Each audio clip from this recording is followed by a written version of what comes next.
Hello, everyone, and welcome to another Ad Age's Publishers panel, where we have a brand, an agency, and a technology partner provide us perspective and thought leadership on a critical topic facing the industry as a whole. I'm Josh Golden, the president and publisher for Ad Age, and today we're going to speak about keeping marketing human and as close as we can, even during this time of social distancing.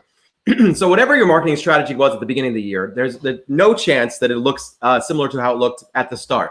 So while messaging and media plans are in a constant state of change, there's one thing that remains constant: driving business results. We'll speak with a few panelists today to uncover what new methods they've been using to drive consumer engagement, and specifically, as we've seen digital marketing grow during the pandemic with many consumers still at home, marketers leaning on new technologies to reach consumers. Social distancing, however, continues to create both challenges and opportunities within the anonymity of the internet, and we're going to talk about both those challenges and the opportunities as we have our panel join us. Today, I'm joined by Seif Khemaissia, who is the Group Director of Programming and Insights from INNOCEAN Canada, Lisa Morris, Vice President and Head of North American Personal Health for Philips North America, and Mark Schlosser, Head of Brand Partnerships for White Ops. Everyone, welcome, and thank you for joining me. Thanks, Josh. Hi, everyone. I should mention, we almost had I almost wanted to do this in person because you're right across the street from me, maybe we could get together, but no. We'll wave outside the window. We'll wave. Mark and Seif, thank you so much for joining us as well. You're not neighbors, but you're close on the screen. I'm gonna, close enough, I wish. Yes, absolutely. Before we jump in, I'll make certain to invite you, all the folks that are watching, anywhere in the world, just to say where you're watching from, and I'll see if we can do some shout outs a little bit later. But let's get this rolling. Lisa, I'm going to go to you first. Sure. So maybe you can help set the stage for our viewers. I'm guessing there was a massive shift that you had happen in your marketing efforts since the beginning of the pandemic, and with digital becoming more and more critical. What changes, did you make originally, and then what are you continuing to see and how people are engaging with you? Yeah, sure, absolutely. I mean, we all know that life is never stable and never the same, and certainly not at this point. And what we've really done is tried to be agile and follow our consumers where they are. Their journey has changed, their shopping journey, their exploration journey. So definitely online, but also trying to really find relevant content, keep them engaged. They've got a lot more time to spend online and on our site, and so really engaging with them has how we've continued to think about new ways to keep them engaged. And what pressure are you seeing, regarding specific, performance marketing? Have you been leaning into that at all? Absolutely. I mean, we all look at the metrics, but now we've got to look at the metrics daily, if not hourly, and how we measure our campaigns. We found a lot more time spent on site but with that has come increased conversion, because you would think with increased traffic, you could be diluting your conversion, but obviously more and more people wanting to shop online, we're having a double win, which is really exciting. It's really escalating our D2C business as well. I can only imagine, given the amount of changes that are happening in the space. Seif and Mark, Seif, we'll go to you first. How are you seeing consumers' behavior change during this time? I think the biggest thing that we've noticed is that multi-screen is a lot more important tactic now, because people are within the same Wi-Fi, within the same connection. And because more people are spending time at home and you show them a TV ad or a video ad, the chances of them making an action is a lot more immediate than it used to be in the customer journey before. So video, for example, used to play a very predominant awareness driver for us, but now we're really seeing actions that have come out of video. So our tactics are, to Lisa's point, the customer journey has changed, and a lot of it has become more digital, and it's kind of tightened up a little bit. And Mark? Yeah, and at White Ops, we're in this fascinating world that marries together cybersecurity and advertising. So, quite different from a lot of folks that are listening to this call and even on the panel. And, overall, of course, we see, a much more of a push into brands going directly to the consumer, doing a lot more online, and asking consumers to interact on their site, to drive much more traffic to their site with the goal of actually having a full purchase funnel and having that full marketing driver directly from site. But when we actually think of consumer at White Ops, we're actually thinking of like who the adversary is. That's who we're actually targeting a lot of times. And from that world, during this COVID period, we've seen a few different things. We've seen, with this sort of economic downfall of a lot of people getting laid off and a lot of furloughs, with this sort of combination of people just being bored during this period, as a sort of former FBI agent on our team would say, the most dangerous thing during this time period is bored hackers who are looking to actually make money. Oh my God, that's such a frightening thought right now. The amount of people that are bored and at home, and it sounds like I'm just curious, Mark, is that behavior growing right now with people doing things that are not necessarily helpful or honest? I'm guessing. Yeah, and we see a lot of different things, and even on the dark webs, we see people that are looking to get into things like hacking, especially areas like ad fraud, where they've been traditionally very lucrative. And but we're seeing shifts in the behavior of what ad fraud actually is, where traditionally people have thought about it just from the programmatic world, and now what we're seeing is a lot more marketers are driving traffic to their site, through things like search and social and affiliate traffic, which traditionally haven't been measured. They're trying to target those types of things, and things like filling out lead forms. We've seen being targeted in industries like automotive and healthcare and insurance, and even CPG brands, which are trying to drive loyalty programs. Interesting. Lisa, I have to say this for you and Seif. I have a question as a past brand marketer.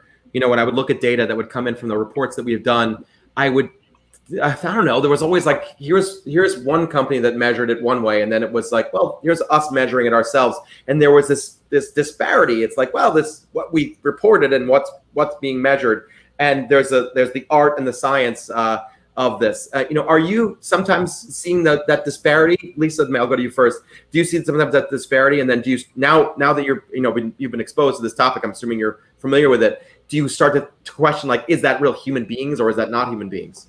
Yeah, I mean, absolutely.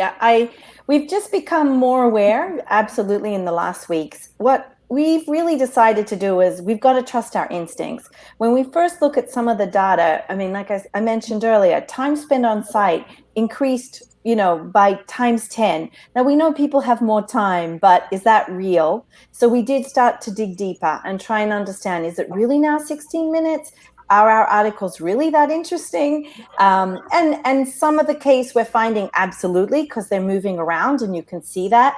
But in other cases, then are people just stopping and leaving the site or going and making a coffee? There's lots of instincts that we're trying to work through. I can tell you from personal experience, when I did my Sonicare review, I spent some time.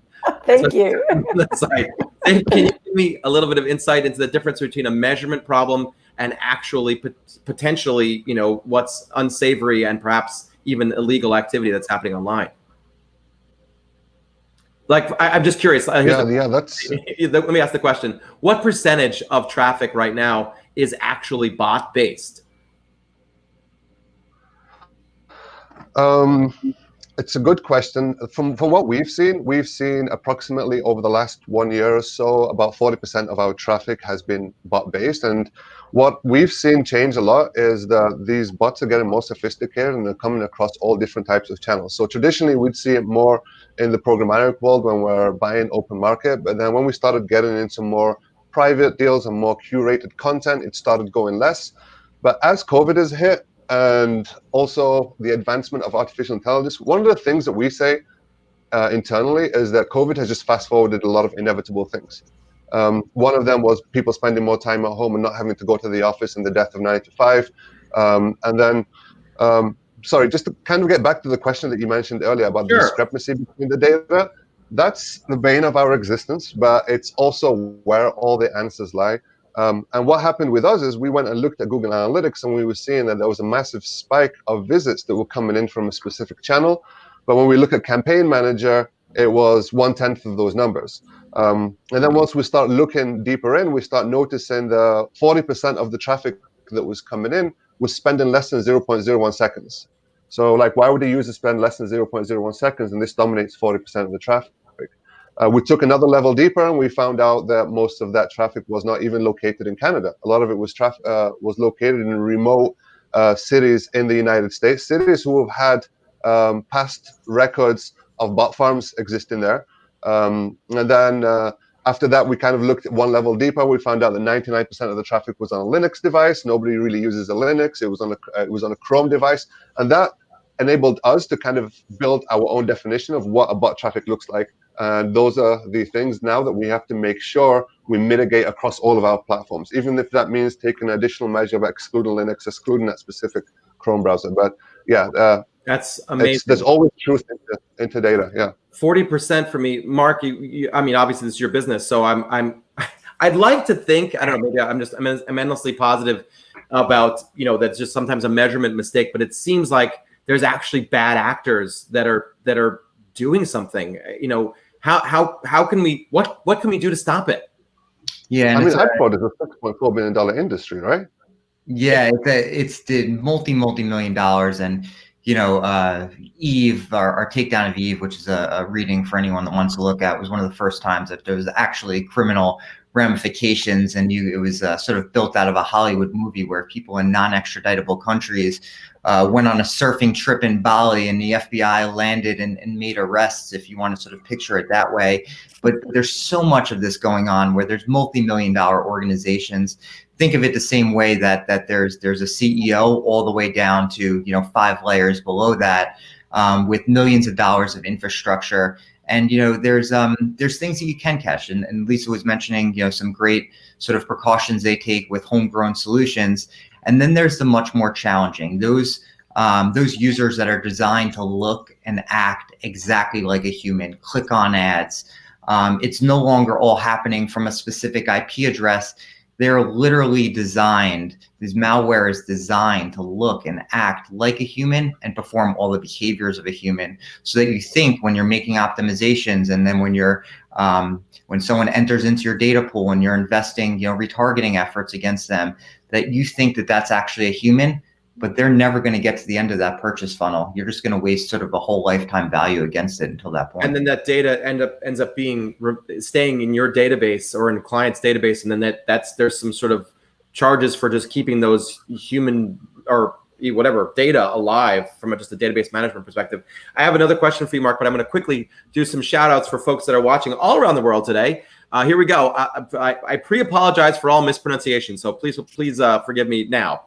Gisela from Texas, Michael from Washington, D.C., Ikom from Uzbekistan, Irving from the DR, Romain from South Africa, and Nalini from India.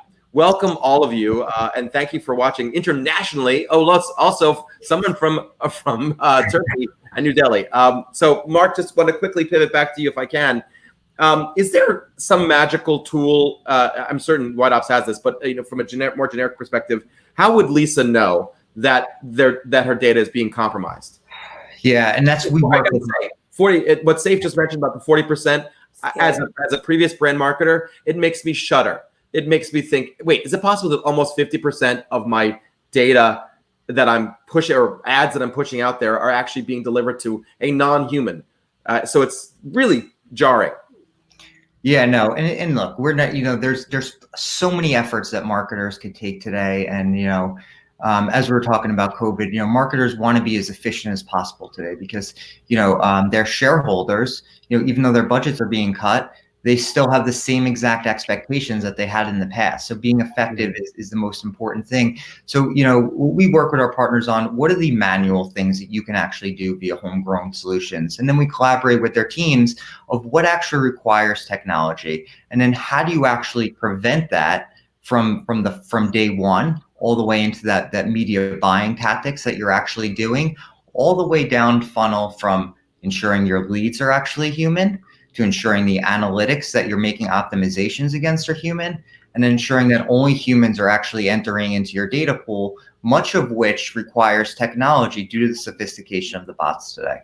Fascinating. And Seif, can you tell me a little bit more about how, what I guess business results are directly being impacted? How do you measure what the pools of, there's this people who are real, and this is the, kind of the non-human pool? How are business results being impacted? So I think the biggest impact is the how it clouds judgment on the numbers. So obviously, to Mark's point, when you're talking to shareholders, they're always looking at year over year and how we trended over the past years to make the decisions. And if your conversion rates used to be at a 15% and all of a sudden they drop to a 5% without you knowing that, you think that there's a drop in performance, and then you're too stuck trying to figure out what the situation is, that it might lead to cuts from budgets in the wrong places or places that are actually doing well. So kind of detecting that is a key thing for us to determine what the business results are. Once we've detected that, there's a lot of retroactive stuff that we have to do.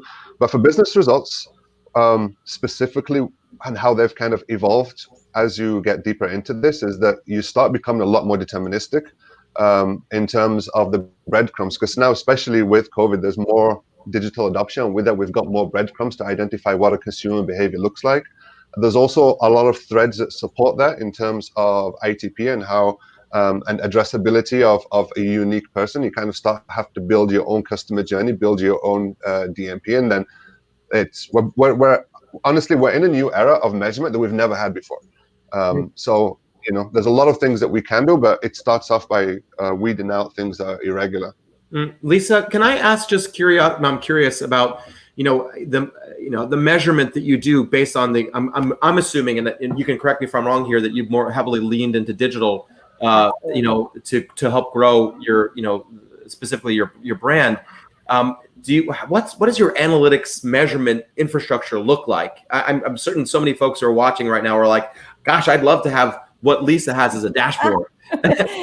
Yeah, I mean, we have several dashboards, but we certainly look at, the very basics and then start to dig deeper. Really, traffic, we start with traffic, and those numbers have absolutely, skyrocket, which is great. Of course, it's also because the limited dollars that we have spent, we've spent all digitally. So we're increased our traffic views to our site.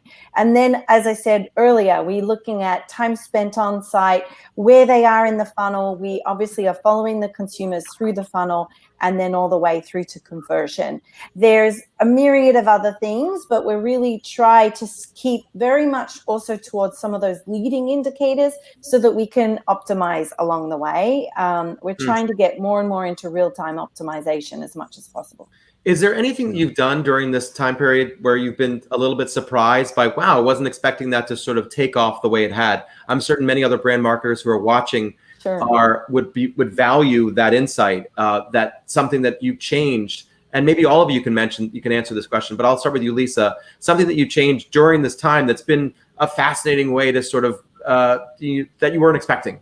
Yeah, I mean, for us, we're right on the cusp, right? We're personal health. So we're a health-related organization overall, and we are on the consumer side of it. So things like, I can tell you that having the great Sonicare brand, nearly every consumer in North America ordered a new brush head in the month of March and April. When we typically expect people, we tell them to change every 3 months. They typically change twice a year on average. Every single person bought a brush head. And we're watching that to now, it's 3 months later, we're expecting the rise again. And we're certainly reminding consumers that it's 3 months, they need to. So anything sterilization, our Avent brand, basically anyone buying a baby bottle is buying a sterilizer. So it's really thinking through the health journey and what you have to offer consumers that are health related. It's more a reminder. We are absolutely not into using scare tactics, but consumers are coming to us for that. Of course, we have Norelco brand clippers at home. I can tell you 600 I've had 5 haircuts. 5. Yes. So, and we're actually talking to consumers that a lot of them are happy and plan to continue to do at home, which makes sense because there's also only 50% capacity at barbers and hairdressers. So really consumer behavior is changing and we need to all follow them, be agile, and really understand and try and engage with them. That's our goal. That's awesome, Lisa. Seif, can you give us some insight, something that you think that was a surprise that you weren't expecting to see based on this time? Yeah, so the company that I work for, INNOCEAN Canada, we are owned by the Hyundai Motor Group. So I work on Genesis, Kia, and Hyundai. And when the kind of this period hits, we had two brands, the big ones, Kia and Hyundai. Hyundai went off the market and didn't spend at all and kind of put all of their marketing on pause. Versus Kia, they went and they doubled down. And with that, we were like, it's all or nothing. We had a car launch. And then during that period, even though the entire sales industry was going down, it was a very tough March, we were like, no, let's just forge ahead and just continue to kind of test creative, and let's understand what these consumers look like so we can adopt our tactics. By the time we rolled up into April, Kia had the best month it's ever had in its history. The industry as a whole kind of dropped by 45%. They only dropped by 4%. I'm not saying this is primarily because of marketing at all. There was a lot of really good offers that they had in market. But and now I remember there was, before when this all happened, a lot of people were saying, hey, during a recession, it's a time to spend. It's not a time to not spend. And I was like, no, like if you have a business, you want to be conservative. And I think I was wrong. This is the time to kind of test out new things, to double down, especially when the competitors are dropping down, especially if you're a challenger brand. So I was really surprised at those numbers and how well Kia did just by, continuing to go through when everybody else took a pause. Interesting. Mark, I have a double-barreled question for you, so forgive me for giving you two. I'm curious about things that you change that you've seen change from a data perspective, but also, I'm curious, what's one effective step a brand marketer or any agency that's watching this to help mitigate that number that Seif mentioned, which just freaks me out, 40% of the effort. What's one step we could mitigate that? So what's something you're seeing change, and then what's one step or multiple steps that marketers should take to mitigate their marketing efforts aren't being misused? Yeah, and it's a great question, and folks like humans like Seif are just they do an amazing job of using data and analytics. And we've seen, data and analytics really be such sort of a stronger point of business and how they actually operate their marketing in such a more efficient way than it ever was in the past. Folks have always tried to, forgive the sort of the think and act more like DTC brands. Even more traditional brands have moved in that direction, and it sort of really sort of accelerated that growth, and using what we've seen is really using white ops as a central data point, and understanding that when we have to shift from sports sponsorships on TV to a much heavier digital spend, ensuring from day one that that's the most effective way, and that there's actually a chance to reach humans, because human eyeballs on the internet, they're like diamonds. There's always a shortage of supply of them. And even though there's a lot more human eyeballs on the internet today, all that's actually doing is it's slightly decreasing the price of a diamond. It's still a diamond. And so overall, our partners just want to ensure that what they think they're doing, they're actually doing on the internet. Interesting. I have one curiosity, only because I've seen everyone start to sort of do things that are slightly different during this time where we've been working from home. So I'll go around the horn on this one. Seif, I'll start with you. What's the most fascinating thing you bought online during the pandemic? And then you each can answer your. By the way, I'm sorry, I'll offer first. Mine is a pool. I bought a 15-foot diameter pool with it's 30 inches deep. But my kids go in and they get wet. So at least you could come over anytime. All of you could. I'm sorry, Seif, to you. What's the most interesting thing you've gotten that's like crazy? Well, I'm waiting for it to arrive. I wish I had it so I can put it on now. But a good friend of my group of friends is having his bachelor party in a few weeks from now. And we were like, how are we going to have a socially distant bachelor party? So what we did is we bought masks that look like his face. When we're wearing our sunglasses, we don't look like him. So it's hard to beat that one, but yeah. Oh my God, that's a good one. That his betrothed should come over and have to select from afar, like, which one's my actual husband? Lisa, what did you buy that's crazy? I guess I've become a subscription fiend.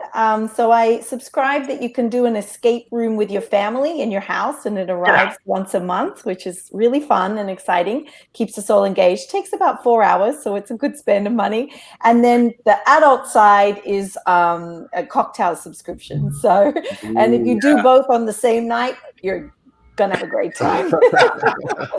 That's a great one. Mark, anything, can you beat that one? An escape room and a liquor subscription. Jeez. I won't bore you with my wine subscriptions because that's for another day. I will change the question to what I've brought into my home. And 5 weeks ago, my wife and I were blessed to bring in our son, Alex Thomas. And so we have a COVID baby, and it's been sort of the greatest gift and the greatest sort of thing you could ever welcome into the world. Wow. Well, that one does win. You having a child. That's awesome. Congratulations. Seif, Lisa, Mark, thank you all so much for joining me for the Publishers Panel. What great insight you offered. I'm so appreciative of your time and your support of Ad Age. It was a pleasure. Thanks a lot. You're welcome, guys. Thanks again. Bye. Take care.